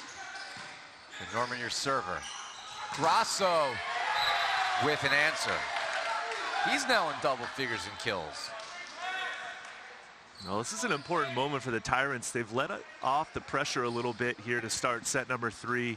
After that extended challenge call, kind of lost their momentum that they had through the end of set number 2, and looking to pull off a 3-set sweep here. They've got to find something from the inline. That's left short. Attacking that one, Grasso.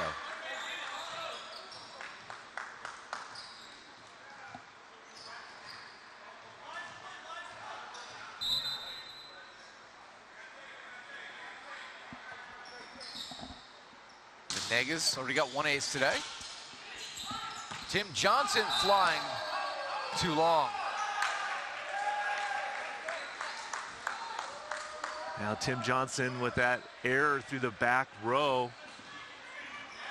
Tyrants will rely on that double substitution again at some point here in this set, but wondering if they might be contemplating it on another error here. Do it earlier than later. Venegas too long. Looking for that back corner.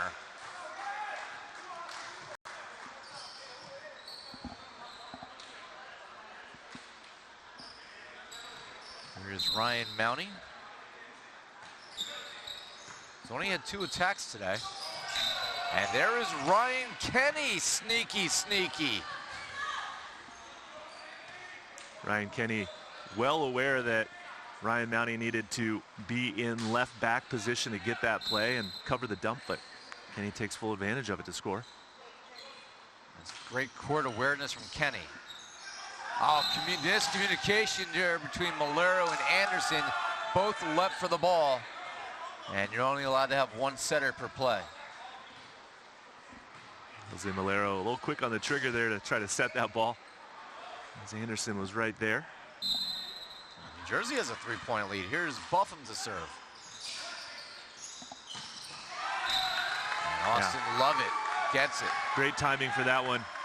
Run the quick, get the middle activated, score the fast point, go back and serve, see if you can make up a couple of points now, cut into that lead. 6 kills for Lovett. There's Anderson to serve, and certainly a great pass from Texas allowed that play to happen. Venegas. He gets the kill anyway, but he also drew Texas now for the 5th time into the net. Now the Tyrants just look a little flat. It's not that Team Freedom is putting a ton of pressure on them. It's just that Tyrants haven't found the energy they had in sets 1 and 2. Rosso taking off from the back row for the winner. He's got 11, making a strong case for man of the match honors. If the Texas Tyrants hold on and pick up 3rd place, it'll be hard to take that away from him today. Norman had to play that one. It was too close to let go. And Tim Farragher is able to tool the block.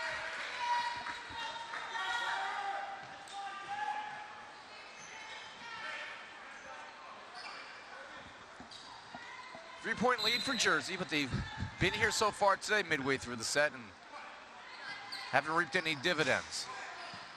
Malero plays that one, hopping off the net. Here's Tim Johnson. Oh my goodness, Johnson, his chest was above the net there.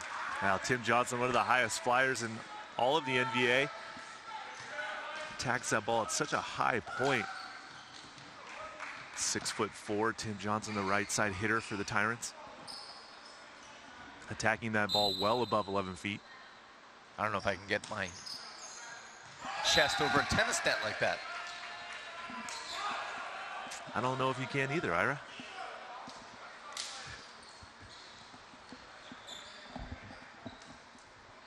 Too many service errors, though, from the Tyrants right now, really letting the pressure off of Team Freedom as well. There's Matt Seifert. He's 6'10". He has to duck when he gets on airplanes. I want to hit your head. No. It's made of steel. That hurts. Does this fall back on the court? It doesn't. Venegas with his stab. Grasso with the kill.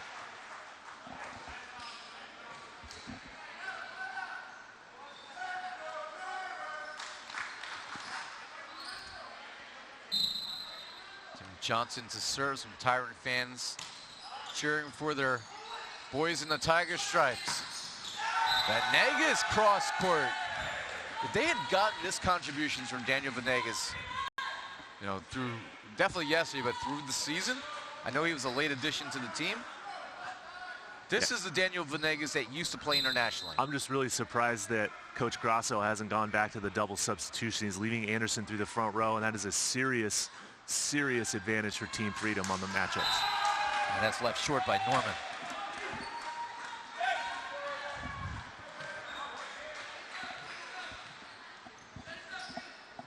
(14-12). Gianluca Grasso, one ace in his pocket today, will serve. Lou with the pass. They go here, back to Venegas, and he gets shut down by the former BYU great Jake Langlois. Well, that was a nice heads-up move by the Tyrants for Langlois to block on the right side and send Anderson over to the left. Jake Langlois matching up nicely and getting that huge block against Venegas. 14-13 now.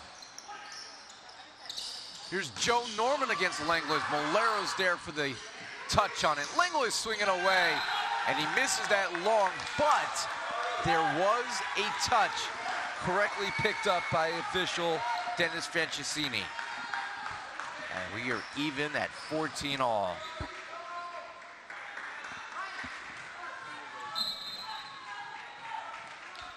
Look for a quick set here through the middle if the pass is there.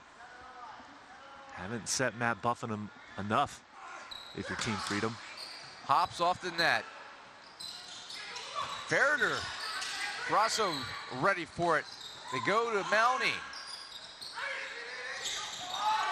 Langlois blocks back. Venegas again. And this will land on the line. Langlois and Mounty again. Just great heads-up blocking by Jake Langlois. Moving around, getting a great feeling for the game and what Kenny was going to do, continuing to block on the left side and getting multiple blockbacks and recycles that time, finally getting that block point. That's the most emotion we've seen from Jake Langlois this entire weekend. His team now 15-14. They've scored 3 straight. This one's going to clip off the eye support beam on the ceiling. Cross-court swing by Venegas. Langlois looking at Tim Johnson, and he left it very short. Now that's a hitting error that you can't really, don't want to see. You got to attack high hands, not drop your elbow and hit that ball into the net. Well, we will have a timeout after the next point, as we are even at 15 all. Here in game number 3 out in the Inland Empire. Langlois with the pass. They go to Jake. Reach out and stuff someone. Buff him with the stuff him, which will send us to our technical timeout with New Jersey leading 16-15. Back for more.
Back here courtside, Matt Buffum, who came on in place of Tom Burrell.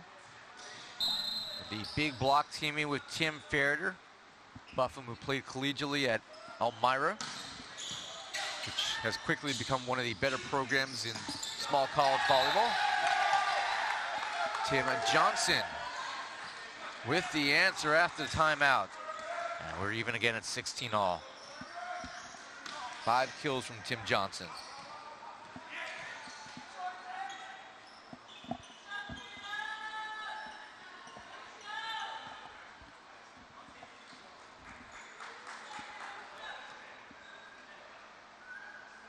Ryan Mowdy plays collegiately at Lourdes University, NAIA program. New Jersey stays with that one, but a chance to run an offense, which Grasso does so well. Well, that's a nicely run transition attack for the Tyrants off the free ball, take care of the pass, and then have 4 strong hitters going with Grasso through the back row in the Bic. That is unofficially 13 kills for Gianluca Grasso. Tim Ferreter's going to get one.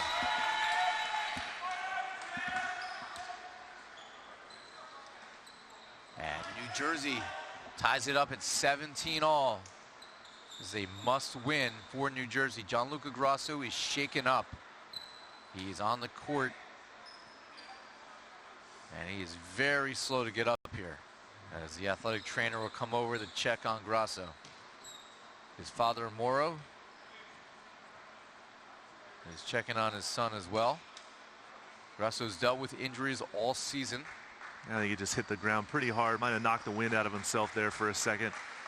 Jumped up in the air to try to get the dig off of the deflection of the block, and then just landed really awkwardly, sort of on his torso a little bit.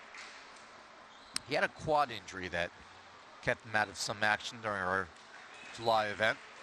Still was able to play in the All-Star game, though. I think that was more just willpower at that point. Willpower and adrenaline. I mean, you don't want to miss the All-Star game. It was our inaugural game. Yeah. You're one of the best players in the league. So Grasso looks like he's okay. And of course, professionally, you go right after the guy who's injured. Buffum serves Grasso. Norman swinging away. Grasso looks pretty healthy right there. And the result is a kill for Austin Lovett after a great pass from Grasso.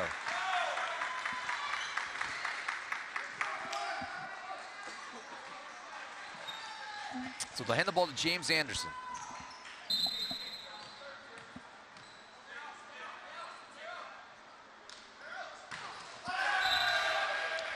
Can't connect.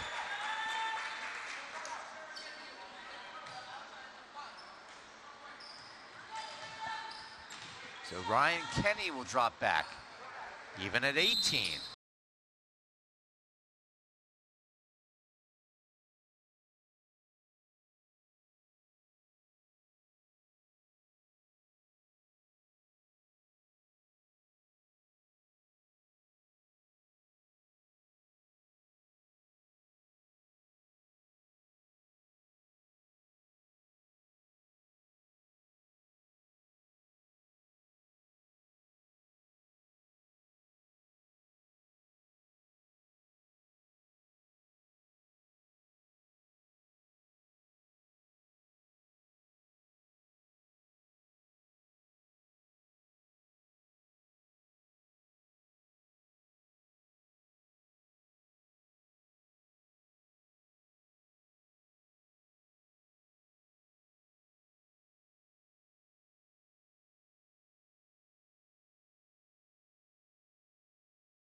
Substitution coming up here, and we will see Anthony Robinson come in to serve.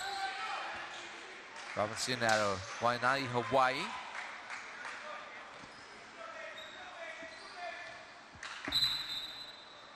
Other than Jose Molero, he's the oldest active player on the Tyrants at 30 years old.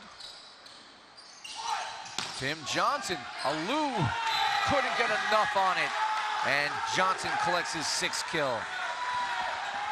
And the Tyrants up 21-20.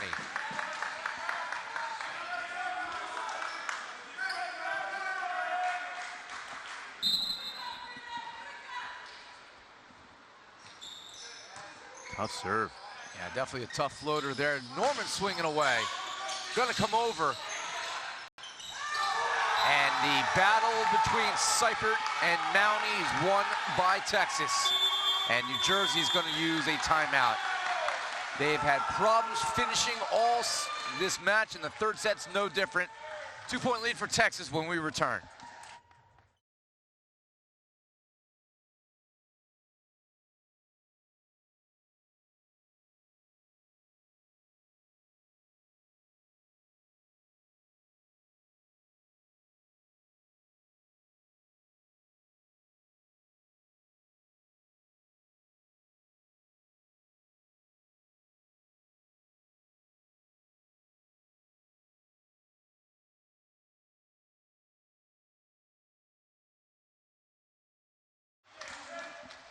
Texas Tyrants looking for a sweep. They are 3 points from it, leading 22-20. As Texas again, 3 straight points. New Jersey having a difficult time closing out sets. Third set in a row that they led in the final furlong and couldn't get it done if this is a sweep. They leave it for Joe Norman, and Langlois gets eaten up. And New Jersey had to have that. That's the 9th kill from Joe Norman. They'll leave it for Matt Seifert. His team trailing by 1. Trying to force a 4th set. New Jersey has not had a reverse sweep win this year.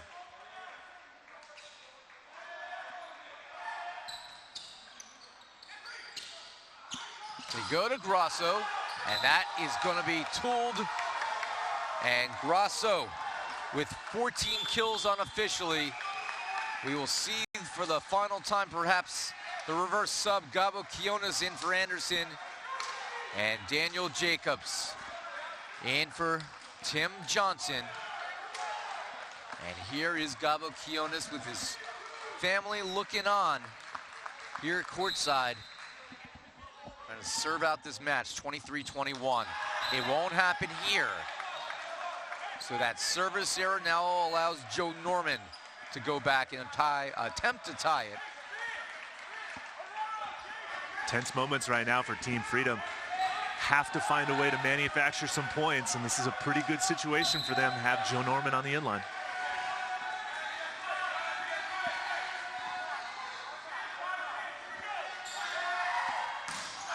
And Norman misses long. And the Texas Tyrants, who have had high hopes for a championship this year, will look to at least clinch the bronze, as Gianluca Grasso has 2 match points to work with.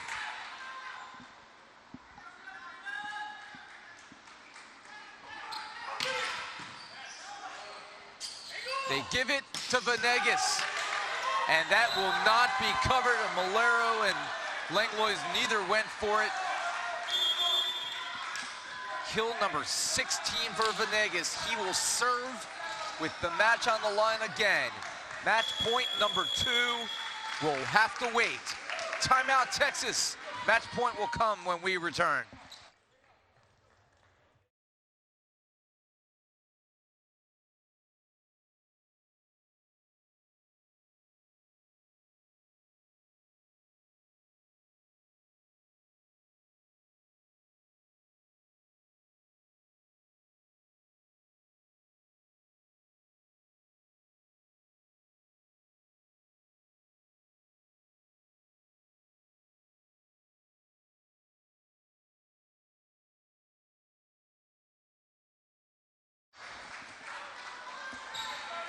Teams retaking the court.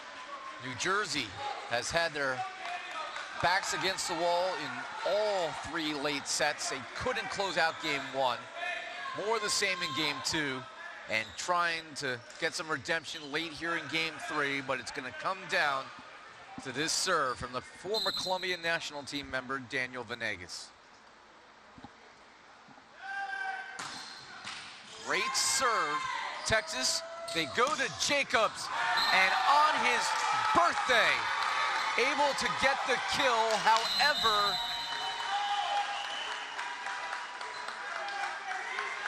is there a late conversation here? New Jersey is going to use a challenge, a potential net violation, and we will see if this match ends on the court.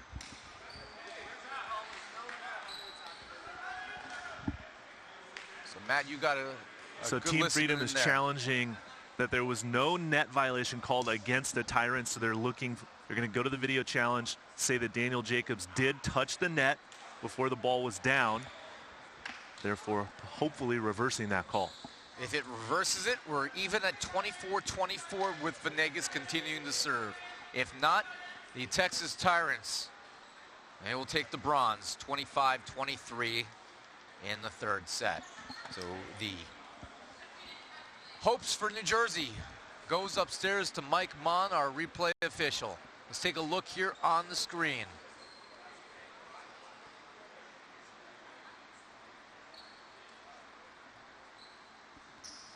I did not see a net. I saw a hand against hand. I did not see a net either. I think this call will stand as originally called.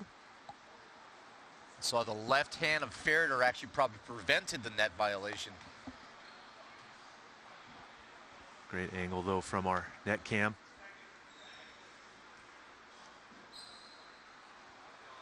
And the call goes to the Tyrants, and they prevail 25-23. And in a season of high hopes for both squads, it is the Texas Tyrants, your 2022 third place winner, as they defeat New Jersey today, 25-23, 25-22, 25-23. The Texas Tyrants, they finish the 2022 campaign with the bronze medal and 11-2 on the year. New Jersey Freedom, after winning the first 11 matches that they played this season, including the NVA quarterfinals, they lose their last 2 of the season, and they will go into the offseason with a bitter taste in their mouth. Yeah, definitely a tough pill for them to swallow. Winning that 5-game thriller in the quarterfinals, then winning that first set opener of the semi, but then going 0-for-6 over their next 6 sets to lose the semis and the consolation third place match here. Definitely tough for them to kind of handle, but they've got a long off season to try to fix that. But congratulations to the Tyrants. They played a great match today, and they earned the victory, and that's a good congratulations to them. As they celebrate out on the court, and the Texas Tyrants all year appeared to be a team on the cusp of a championship, and while that's not going to happen this year, they have a lot to build on going to next year. We'll certainly talk about that as we wrap up this match. Remember, we still have one more to go, and you're going to be on the court, not playing, but coaching, and that'll be at 2 p.m. Pacific time as the OC Stunners look to defend their championship as they take on the Las Vegas Ramblers. But this one is in the books. I thought we all kind of agreed from the middle of the second point on who the man of the match was going to be if Texas was going to win this match, and that is Gianluca Grasso. A big day for him on attack, at the block, and also in the service game. Gianluca Grasso, the man of the match, he stands by with Noah Chast. Bit of a bounce back match after yesterday. How good does it feel to end this season on this positive note? It's definitely not where we wanted to be, in this third place match. But we knew we had to come out here and play our best game after yesterday. We had to kind of redeem ourselves a little bit, so I'm glad we were able to come out here today and do that. What was your message to the team coming into this game? It was weird. A lot of people were very upset about the match. We didn't play our best game. They had a great match. So it was tough. It was definitely a tough night for us, just because we just didn't know what to say. That was probably the worst we played all season. And like I said, they played great. And it was a tough night for us for sure. But, we had an understanding as a team that we were going to come out here no matter what, and give it our best. So that's what we did. Maybe not the finish you were expecting, but the Tyrants now have solidified themselves as a legitimate threat and top team in this league. How important is getting this bronze to going into the next offseason? Yeah, that's definitely a plus to be in the podium here with these 2 other teams that are going to play the final tonight. And going into next season, I think that we can probably use this as momentum and, kind of some fire in there, kind of remembering how this season went at the end to use that for next season to maybe, reach that final. You took a bit of a spill there. How are you feeling? but got the wind knocked out of me there. I kind of missed my step and went straight stomach first, but took a second. Everything was okay. Glad you're doing okay. Congrats on the win and congrats on the great season. Gianluca Grasso, our MVP, man of the match. Yeah, and he had a great year. Maybe not the numbers that he put up last year. He didn't really need to, because I thought with the addition of Jake Langlois this year, there were so many more weapons for this Texas squad. It'll be interesting to see if this is the same team that goes out there for 2023 and goes for a championship, because they were right there. They were, and they did a lot of really good work in the offseason to put this group together. Obviously, the addition of Jake Langlois this season has had a huge impact. And Jose Malero, and Jose Malero as the libero really shored up that passing, but and they worked really hard in their training gym, do the Tyrants. So, that hard work paid off for them. They were the team that I picked in the preseason to win the championship. They were that close. And the team they lost to, the Las Vegas Ramblers, they will be playing for the title at 2 p.m. Pacific. Look at the final numbers for this one. Grasso finished with 12 kills, 2 blocks, hit 63%, 9 kills and 17 swings for Jake Langlois. For Daniel Venegas, he had a great day for New Jersey. His best effort as a Freedom member, 16 kills. Quiet day, however, for Joe Norman, 8 kills on the day in 16 swings. Tim Ferrer had 8 kills and 17 swings. Just not enough answers for New Jersey. It'll be interesting to see what they do in the offseason. Chris Nugent, who was such a huge part of the year last season for New Jersey, didn't play this year due to personal injuries. He will hopefully be back next year for New Jersey. If not, they're going to have to shore up this offense elsewhere. Yeah, congratulations to Freedom. I know not the finish that they wanted, but still a good season overall. Yeah, so New Jersey finishes the year with 2 losses after winning their first 11. They will be 4th place this year. The Texas Tyrants, they are your bronze medalists for 2022 as they beat New Jersey today, 25-23, 25-22, and 25-23. Again, a reminder, one more match and it's for all the gold as the Las Vegas Ramblers look for their first ever NVA championship. The OC Stunners will look for their 2nd in a row. It's a rematch of last year's final, 2 p.m. Pacific, 5 Eastern. OC Stunners, Las Vegas Ramblers for the NVA championship. So, for my partner, Matt Prosser, I'll say goodbye to you, and hopefully we'll be back in this spot again next season. It's been great working with Matt and Nick and our entire team. Nick will join me for the championship match later. So for Matt Prosser and Noah Chast, I'm Ira Thor, saying so long for the Pierce Sports Center here in San Bernardino, California, where the final score, one more time, the Texas Tyrants knock off New Jersey Freedom in our bronze medal match, 3-0. A reminder that all games airing on the ESPN networks are streaming live and archived on the ESPN app. This has been a presentation of the National Volleyball Association and ESPN. Good day from the Inland Empire in California.